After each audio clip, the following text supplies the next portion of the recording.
नमस्कार दोस्तों, स्वागत है आपका मेरे चैनल पे। दोस्तों, जैसा कि आप जानते हैं कि इंडियन नेवी को नया फाइटर जेट खरीदना है और अब उसके पास दो ऑप्शन है। एक उसके पास बोइंग का FA-18 सुपर हॉर्नेट है और दूसरी तरफ लोकली बनने वाला twin engine deck based fighter jet यानी कि TEDBF। और अभी नेवी क्या विचार करती है किसी भी डील के लिए, आज इसी के ऊपर बात करेंगे। चलिए दोस्तों शुरू करते हैं। दोस्तों, सोमवार को अमेरिकन कंपनी बोइंग ने यह अनाउंस किया कि उसके FA-18 super hornet fighter jet ने सफलतापूर्वक एक स्काई जंप का ट्रायल किया है और ये एक शोर बेस्ड फैसिलिटी से किया गया। यानी उसका कहने का मतलब ये था कि अब उसका फाइटर जेट इंडियन नेवी के एयरक्राफ्ट कैरियर से उड़ान भर सकता है। दोस्तों, बोइंग अपने FA-18 super hornet fighter jet का स्काई जंप का टेस्ट पटुक्सेंट रिवर जो कि मैरीलैंड के अंदर स्थित है वहां से कर रही है और साथ ही इंडियन नेवी को यह एश्योरेंस देना चाहती है कि उसका carrier fighter jet INS Vikramaditya, INS Vikrant जो कि 2022 में आएगा, और इसके अलावा जो ड्राइंग बोर्ड पे है INS विशाल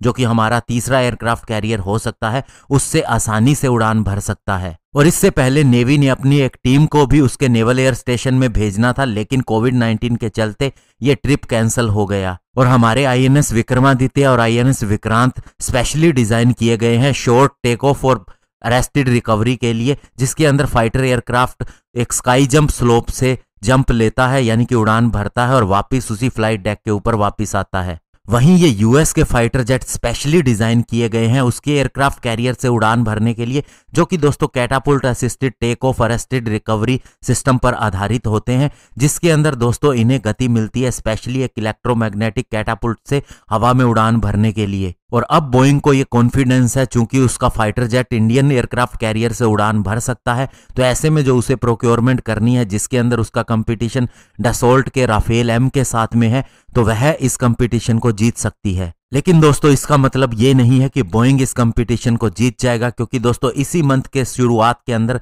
नेवी ने यह इच्छा जाहिर की थी कि वह अपना multi role carrier based fighter jet की प्रोक्योरमेंट इंडियन एयरफोर्स के साथ में करना चाहती है, जो उसने टेंडर 114 जेट के लिए MMRCA 2 के तहत दिया है। और नेवी का यह डिसीजन बताता है कि नेवी चाहती है कि वह अपने फाइटर जेट जो खरीदना चाहती थी 57 कैरियर बेस्ड फाइटर जेट, उनकी संख्या को कम करना चाहती है, यानी कि 36 तक इस फाइटर जेट को ले जाना चाहती है और साथ ही अपनी इंडिजिनस डेवलपमेंट प्रोपोजल पर भी ध्यान देना चाहती है जो DRDO के अंडर में चल रहा है। और DRDO एरोनॉटिकल डेवलपमेंट एजेंसी के साथ मिलकर अभी इंडिया के locally twin engine career based deck fighter jet के ऊपर काम कर रही है, जो इंडिया के एयरक्राफ्ट कैरियर की स्पेसिफिकेशन को मीट करेगा। और नेवी ऑफिशियल का भी ये मानना है कि ये twin engine deck based fighter jet early 2030 के अंदर सर्विस में एंट्री कर लेगा। और दोस्तों, सबसे बड़ी बात यह है कि इंडियन नेवी का जो MiG-29K के साथ में एक्सपीरियंस रहा है वो बहुत अच्छा नहीं रहा है। यही कारण है कि नेवी ने जब तेजस फाइटर जेट को रिजेक्ट कर दिया था, जो इसका नेवल वर्जन था,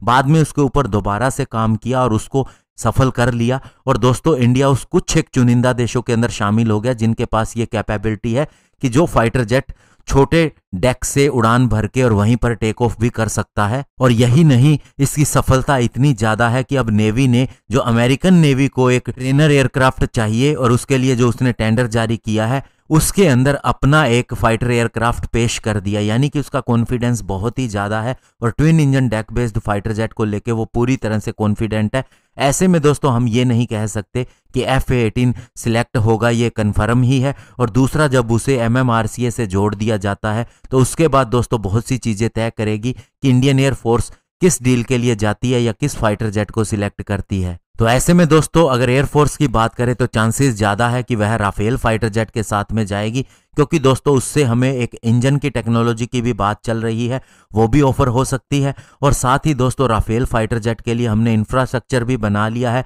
और उसके ऊपर ट्रेनिंग भी हो चुकी है, जिसके अंदर इंडियन एयरफोर्स के पायलट नेवी के पायलट की मदद भी कर सकते हैं। तो ऐसे में दोस्तों, अगर नेवी राफेल फाइटर जेट को सिलेक्ट कर ले तो कोई बड़ी बात भी नहीं होगी। और यही कारण है कि दोस्तों नेवी अभी बहुत ज्यादा सोच रही है कि कौन से फाइटर जेट को सिलेक्ट किया जाए और twin engine deck based fighter jet कैसे जल्दी से जल्दी आ जाए। धन्यवाद। जय हिंद।